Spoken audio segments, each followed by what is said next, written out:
in a distant corner of the galaxy, humanity had carved out its place among the stars. For centuries, they had worked tirelessly to prove themselves worthy of standing alongside alien civilizations, far older and more advanced than their own. The Galactic Council, an assembly of representatives from dozens of species, served as the governing body for interstellar relations.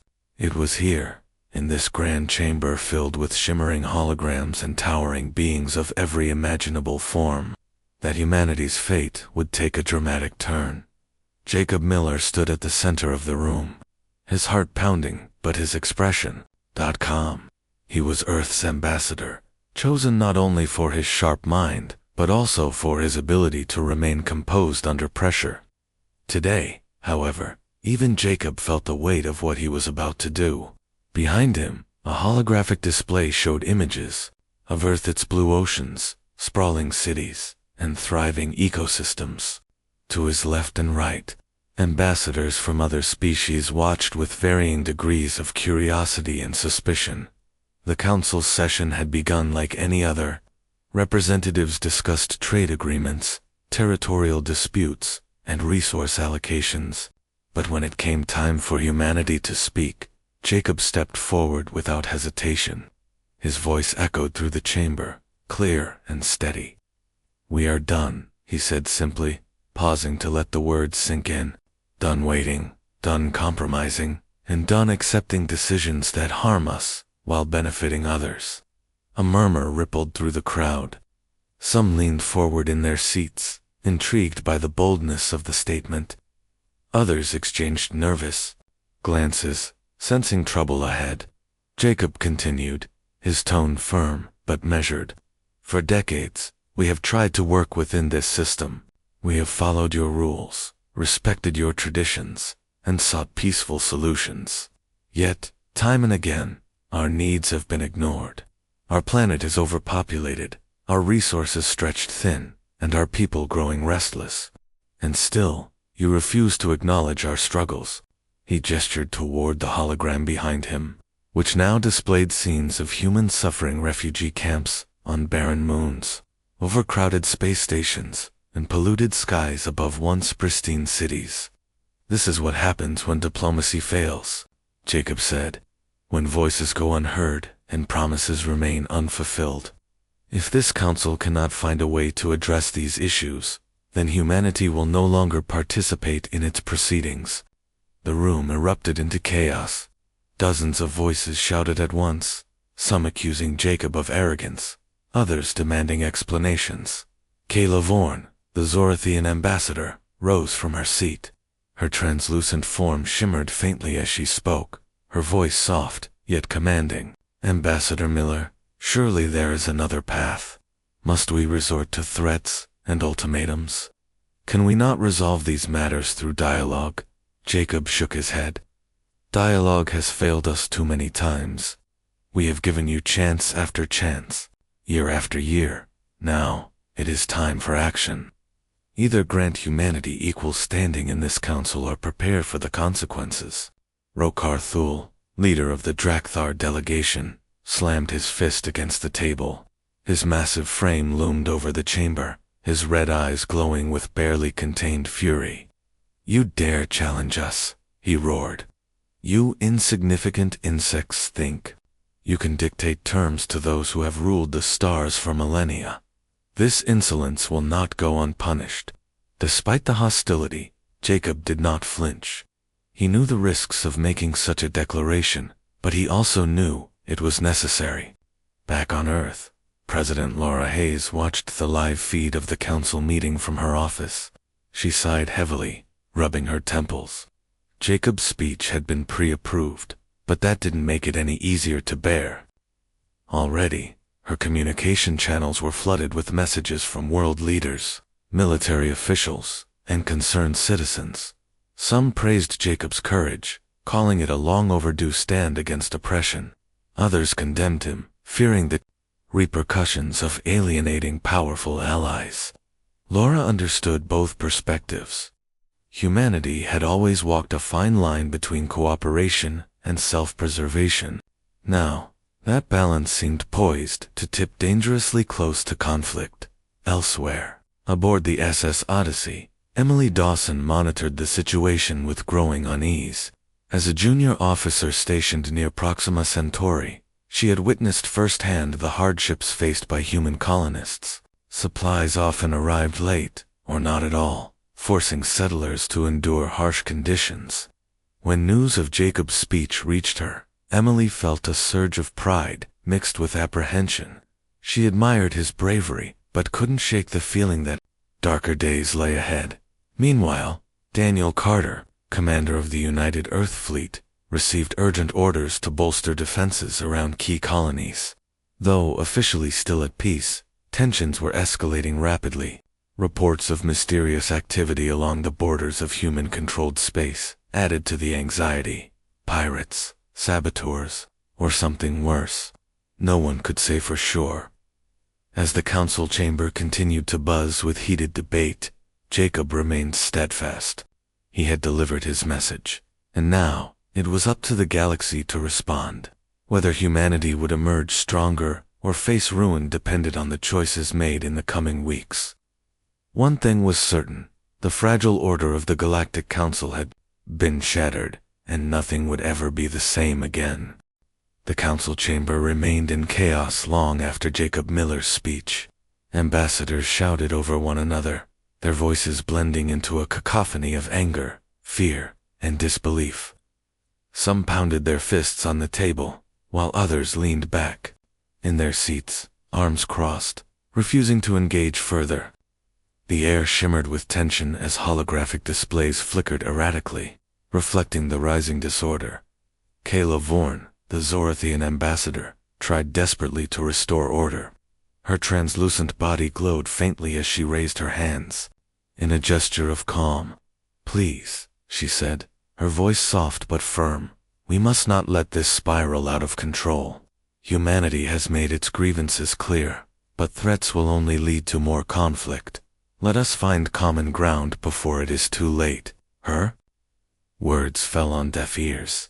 Rokar Thal, leader of the Drakther delegation, bared his sharp teeth in a snarl. His massive frame loomed over the chamber, casting a shadow that seemed to darken the mood even further. "Common ground," he growled, his deep voice reverberating through the room. "These humans have declared war in all but name. They think they can demand equality without earning it. If they want respect, they will have to fight for it." Jacob stood silently at the center of the storm, his expression unreadable. He had expected resistance, but the raw hostility from some factions surprised even him. Still, he refused to back down.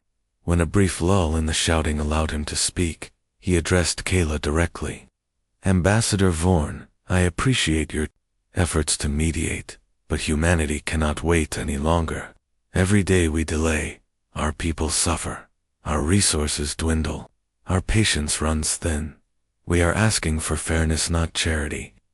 Rokar scoffed loudly, drawing attention back to himself. "Fairness? You dare speak of fairness when your kind consumes more than they produce? When your colonies spread unchecked across the galaxy, encroaching on lands claimed by others? Humans are a plague, and if you refuse to see reason, then perhaps stronger measures are needed." The threat hung heavy in the air, unspoken, yet undeniable. Across the chamber, other ambassadors exchanged uneasy glances. Some nodded in agreement with Rokar, while others whispered among themselves, clearly divided. Humanity's bold stance had fractured the fragile unity of the council, forcing each faction to choose sides or risk being caught in the crossfire. Back on Earth, President Laura Hayes watched the unfolding drama with growing concern. She paced her office, pausing occasionally to glance at the live feed projected onto her wall. Advisors crowded around her desk, offering conflicting advice. General Marcus Reed urged immediate mobilization of Earth's military forces, arguing that humanity needed to show strength to deter potential aggression. Meanwhile, Secretary of State Maria Lopez pleaded for restraint, warning that escalation could lead to disaster. Laura knew both perspectives had merit, but the weight of leadership pressed heavily on her shoulders. She had spent years navigating the delicate balance between cooperation and self-preservation, always striving to keep humanity safe while fostering goodwill among alien races. Now, that balance seemed impossible to maintain. Jacob's ultimatum had tipped the scales, leaving her with no easy answers. On board the SS Odyssey, Emily Dawson monitored communications from the council session alongside her crew. The young officer couldn't help but feel a mix of pride and dread. Pride because Jacob's words resonated deeply with her own frustrations about the unfair treatment of human colonists. Dread because she understood the potential consequences of such defiance. Already, rumors circulated about strange activity near the edges of human-controlled space activity that hinted at sabotage, or worse. Emily turned to Lieutenant Ryan Collins, her second-in-command. "What do you make of all this?" she asked, gesturing toward the holographic displays showing the heated debate. Ryan frowned thoughtfully. "It's hard to say. On one hand, I admire Ambassador Miller for standing up to those bullies. On the other, well, I don't envy Commander Carter right now. If things go south, he's going to have his hands full, keeping us safe." Emily nodded grimly. She trusted Daniel Carter's leadership, but even he couldn't prepare for every possible scenario. The United Earth Fleet was strong, but it paled in comparison to the combined might of the Galactic Council's most powerful members. A full-scale conflict would be devastating.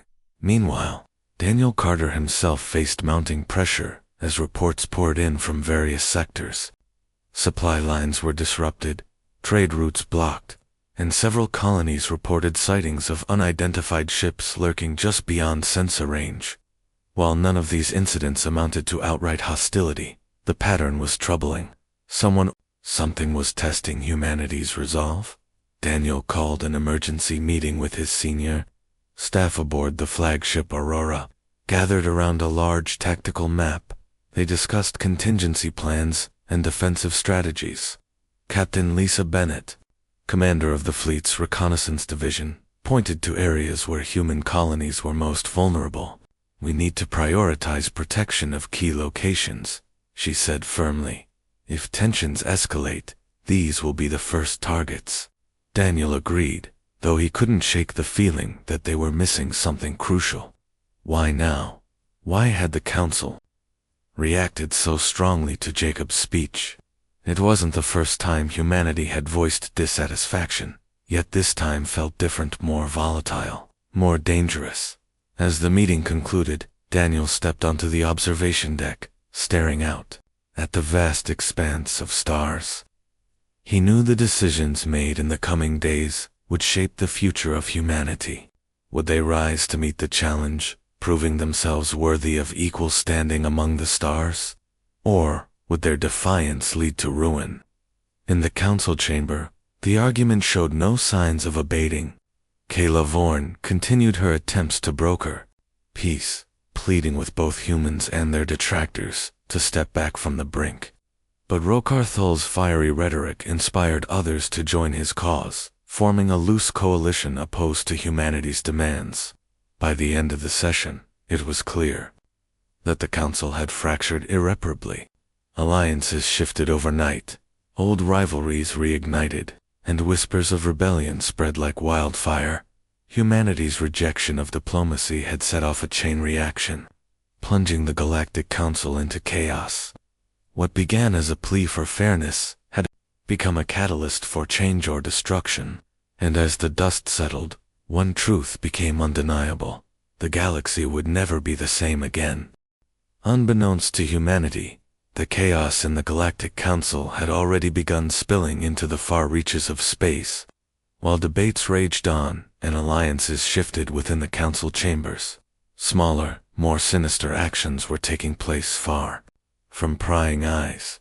In the quiet corners of human-controlled territory, where colonies struggled to survive on limited resources, strange incidents began to occur. Emily Dawson stood on the bridge of the SS Odyssey, staring at the blinking red alert on her console. Another shipment of supplies meant for a mining colony near Proxima Centauri had gone missing. This wasn't the first time it had happened, but it was becoming more frequent. At first, Emily had dismissed it as simple piracy, a common problem in less patrolled regions of space. But something about these disappearances felt different. The timing, the precision, and the lack of any trace left behind suggested something far more deliberate. She turned to Lieutenant Ryan Collins, who was reviewing sensor data. "Anything new?" she asked, her voice tinged with frustration.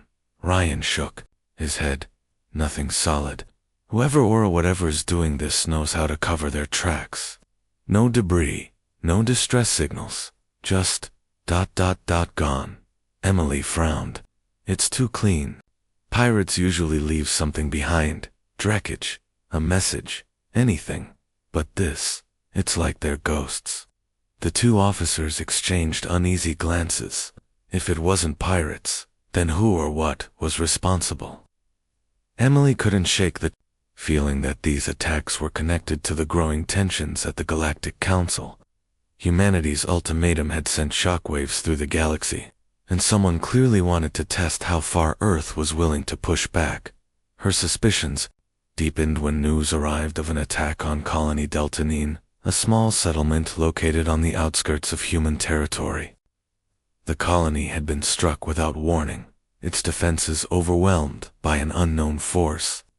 Communication channels crackled with panicked voices as survivors relayed the horrors they had witnessed. Ships unlike any seen before had descended upon the settlement, unleashing devastating firepower before vanishing into the void. Commander Daniel Carter wasted no time responding. He dispatched reinforcements to the affected region, including the SS Odyssey, which was ordered to investigate the attack. As Emily and her crew approached Deltanine, the devastation became painfully clear. What had once been a thriving community was now reduced to smoldering ruins. Buildings were flattened, infrastructure destroyed, and countless lives lost. The few survivors huddled together in makeshift shelters, their faces etched with fear and grief. Emily led a ground team to assess the damage and gather evidence. Among the wreckage, they discovered fragments of alien technology embedded in the scorched earth. The designs were unfamiliar, nothing like the sleek, organic patterns of Zorathian ships, or the jagged brutalist aesthetic of Drakthar vessels. Whoever had attacked Delta 9 belonged to a faction not represented in the Galactic Council. Back aboard the SS Odyssey, Emily presented her findings to Daniel via holographic transmission. She held up a shard of the mysterious material, its surface shimmering faintly under the ship's lights. "This doesn't match anything in our database," she explained. "Whoever did this isn't playing by the usual rules." Daniel's expression darkened. "So we're dealing with an unknown enemy while the council is falling apart. Just what we needed." As word of the attack spread, panic rippled through human colonies. Settlers demanded protection, and calls for retaliation grew louder. On Earth, President Laura Hayes faced mounting pressure to act decisively. Protesters gathered outside government buildings, holding signs that read "Protect our colonies" and "No more compromise." Her advisors argued fiercely over the best course of action. General Marcus Reed pushed for immediate military mobilization, insisting that a show of strength would deter further aggression. Secretary Maria Lopez countered that rushing into conflict could escalate tensions beyond control. Laura listened to both sides, her mind racing. She knew that every decision carried risks, but inaction was not an option. After hours of deliberation, she authorized a limited counteroffensive, instructing Daniel to patrol vulnerable regions and respond to any threats with necessary force. At the same time, she tasked Jacob Miller with reaching out to sympathetic factions within the Galactic Council, hoping to rally support against whoever was targeting humanity. Jacob, however, found little comfort among his fellow ambassadors. Many viewed the attacks as proof of humanity's recklessness, blaming them for destabilizing the galaxy. Kayla Vaughan remained one of the few voices advocating for calm, urging both humans and their detractors to focus on uncovering the truth, rather than assigning blame. Even Rokar Thul seemed oddly silent, his fiery rhetoric replaced by a calculating stillness that made Jacob uneasy. Meanwhile, Emily and her crew worked tirelessly to piece together clues about the attackers. They analyzed the alien technology, cross-referenced communication logs, and scoured star charts for patterns. Slowly, a picture began to emerge. The attacks weren't random, they followed a precise trajectory, moving inward from the edges of human territory, and each strike targeted key resource hubs, crippling humanity's ability to sustain its colonies. "It's a strategy," Emily realized aloud during a briefing with her team. "They're cutting off our supply lines, weakening us before we can fight back." Ryan nodded grimly. "But why? Are they working with someone inside the council? Or are they just taking advantage of the chaos?" Emily didn't have an answer, but one thing was certain. Humanity was being tested. Whether by an old enemy or a new one, the stakes had never been higher. As the SS Odyssey prepared to venture deeper into contested space, Emily felt the weight of responsibility settle heavily on her shoulders. She knew they were walking into danger, but turning back wasn't an option, not if they wanted to protect what remained of humanity's fragile foothold among the stars, far away. In the shadowy recesses of the galaxy, unseen forces watched and waited. Their motives remained a mystery, but their message was clear. Humanity's defiance came at a cost, and unless answers were found fast, the price would only grow steeper. Commander Daniel Carter stood on the bridge of the Aurora, his flagship, staring at the tactical map that dominated the room. The glowing display showed human-controlled space as a patchwork of blue and green markers, each representing a colony, outpost, or resource hub. But now, red dots blinked ominously across the map, marking areas hit by recent attacks. The pattern was unmistakable, methodical, calculated, and relentless. Daniel turned to Captain Lisa Bennett, who was reviewing reports from patrol ships. "What's the status?" he asked, his voice calm but firm. Lisa glanced up, her expression grim. "We've confirmed 5 more strikes since Deltanine. Same Mo hit hard, disappear fast. No survivors willing to talk. Whoever's doing this knows exactly how to cover their tracks." Daniel nodded slowly. He had seen enough battles in his career to recognize the signs of a well-coordinated campaign. This wasn't just random violence, it was a strategy designed to cripple humanity's ability to defend itself, and it was working. Colonies were scrambling to fortify their defenses, but resources were stretched thin, and fear was spreading faster than reinforcements could arrive. Back on Earth, President Laura Hayes faced a growing crisis. News of the attacks dominated every channel, fueling public outrage and demands for action.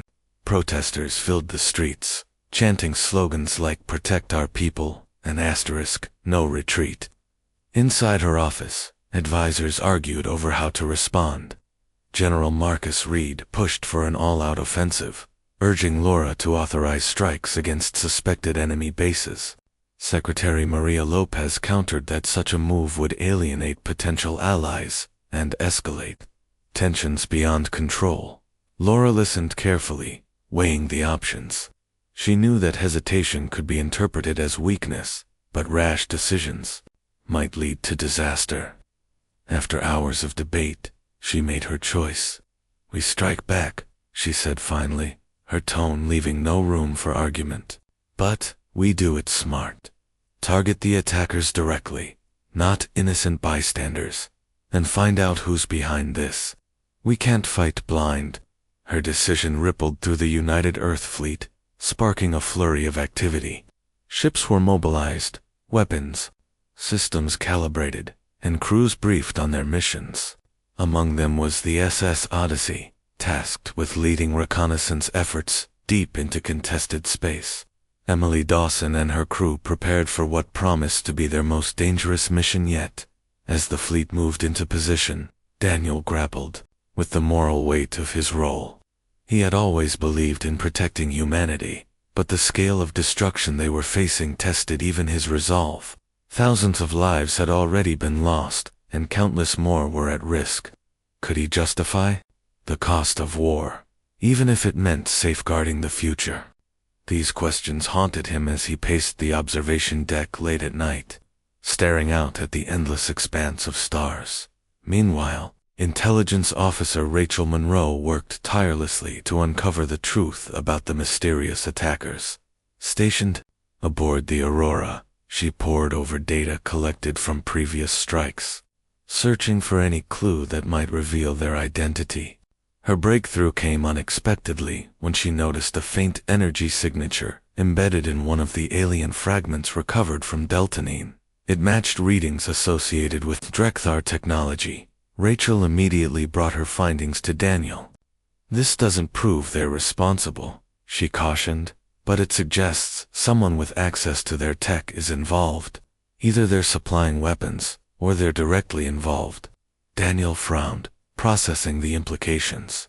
If the Drekthar were behind the attacks, it would explain Rokarthol's unusual silence during recent council sessions. But without concrete evidence, accusing them publicly could spark an all-out war. For now, he decided to keep the information confidential, sharing it only with key members of his staff. The first major engagement came sooner than expected. A convoy carrying critical supplies to a remote colony was ambushed near the edge of human territory. The attackers struck swiftly, their ships moving with precision and overwhelming firepower. But this time, the convoy was escorted by a squadron of Earthfleet vessels, including the SS Odyssey. Emily watched the battle unfold from the bridge, her hands gripping the railing as explosions lit up the viewscreen. The enemy ships were unlike anything she had ever seen, sleek and angular, with glowing red markings that pulsed like angry eyes. They moved with unnatural speed, weaving through the defenders' lines and targeting weak points with surgical accuracy. "Target their engines," Emily shouted, her voice cutting through the chaos. "If we can slow them down, we might stand a chance." Her crew sprang into action, firing volleys of torpedoes and energy beams at the attackers. One ship faltered, its propulsion system damaged, and began drifting away from the fray. Emily seized the opportunity. "Launch boarding parties. I want that ship secured before it self-destructs." The order sent a team of Marines racing toward the crippled vessel, their suits equipped with cutting-edge gear designed for close quarters. Combat what they found inside shocked them. The ship's interior was devoid of life. Its controls operated remotely, or perhaps by artificial intelligence. There were no bodies, no personal effects, just rows of advanced weaponry and data cores humming with encrypted information. Back aboard the Odyssey, Emily and her team worked feverishly to decode the data. Hours later, they uncovered fragments of communications logs pointing to a shadowy organization operating outside the Galactic Council. The group called itself the Eclipse Collective, a coalition of rogue factions united by a common goal: to destabilize established powers and carve out their own territories. The discovery sent shockwaves through the fleet. Humanity wasn't just fighting a single enemy, it was caught in a larger power struggle fueled by opportunism and greed. As Daniel studied the intel, he realized the implications went far beyond mere survival. If the Eclipse Collective succeeded in fracturing the Council, the entire galaxy would descend into chaos. For now, the immediate priority was clear: protect human colonies and neutralize the threat. But as the fleet regrouped and prepared for the next battle, Daniel couldn't shake the feeling that they were playing into someone else's plan. Whether it was the Drekthar, the Eclipse Collective, or another unseen force pulling strings, one thing was certain: the galaxy was teetering on the brink of collapse. And humanity's defiance had set the stage for a conflict that would change everything. Nathan Brooks had always been a man of science, driven by curiosity and a relentless desire to understand the universe. but nothing in his years of research could have prepared him for what he was about to face. The rogue planet loomed ahead, its dark surface swirling with strange patterns that seemed almost alive. It drifted silently through space, defying all known laws of physics. No gravitational pull anchored it to a star, yet it moved with purpose. As though guided by an unseen hand, Alina Vega stood beside him on the observation deck of the Explorer's Hope. Her arms crossed and her brow furrowed.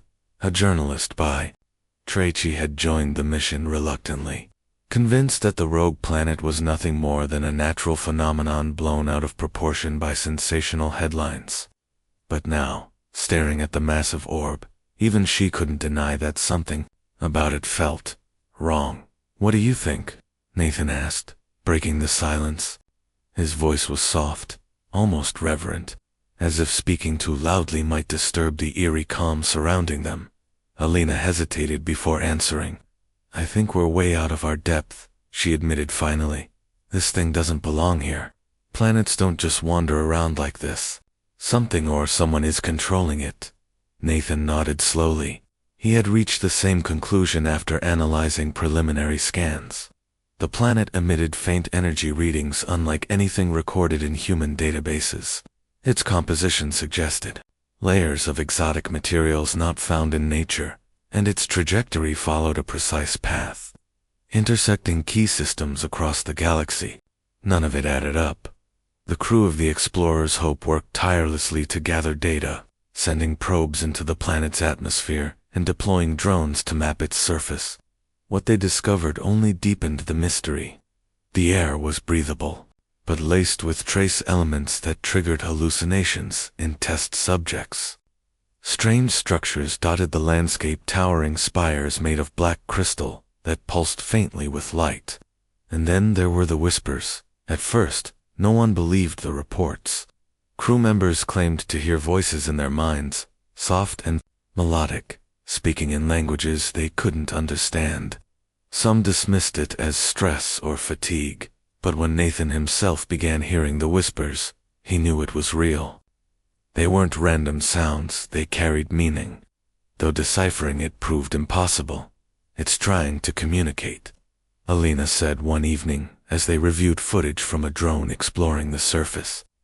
The camera showed one of the crystalline spires glowing brighter as the device approached, emitting a low hum that resonated through the speakers. "Or warn us," Nathan replied, his eyes fixed on the screen. "We've seen what happens when civilizations ignore warnings. Maybe this is another chance to get it right." Their musings were interrupted by an urgent call from Captain Alan Hayes, who commanded the expedition. "Dr. Brooks, Ms. Vega, report to the bridge immediately," he said over the intercom. His tone left no room for delay. When they arrived, the captain gestured toward the main view screen. A group of figures stood near one of the spires, their forms shimmering as if made of liquid light. Their presence radiated power, and the crew stared in awe as the beings stepped forward. Their movements fluid and deliberate. "These are the Luminae," Nathan whispered, recognizing descriptions from ancient texts. The Luminae were said to be ancient guardians of the galaxy, watchers who intervened only in times of great crisis. Few believed they truly existed, dismissing them as myths created to explain unexplainable events. Yet here they were, standing before humanity's representatives. One of the Luminae raised a hand, and the whispers grew louder, filling the ship with a symphony of voices. Then, as suddenly as it began, the noise ceased, replaced by a single clear message transmitted directly into everyone's minds. "You stand at a crossroads," the voice intoned, neither male nor female, but resonating with authority. "Your choices will determine the fate of all who dwell among the stars." Captain Hayes stepped forward cautiously. "Who are you?" he asked, his voice steady, despite the surreal situation. "We are stewards of balance," came the reply. "For eons, we have observed your kind, waiting for the moment when unity or destruction would become inevitable. That moment has arrived." Nathan exchanged a glance with Alina, both of them struggling to process what they were hearing. The Luminae continued, explaining that the rogue planet was a catalyst designed to force civilizations to confront their differences and work together. If they succeeded, the Luminae promised advanced technology capable of stabilizing the galaxy, ending resource shortages and territorial disputes. If they failed, the planet would unleash forces beyond their comprehension, reducing everything to chaos. So it's blackmail. Alina muttered under her breath, earning a sharp look from the captain. But Nathan understood her frustration. Humanity had already rejected diplomacy once. Now, they were being forced to cooperate under threat of annihilation. The Luminae didn't deny it. Survival demands sacrifice, they said simply. Will you rise to meet the challenge, or will you allow division to consume you?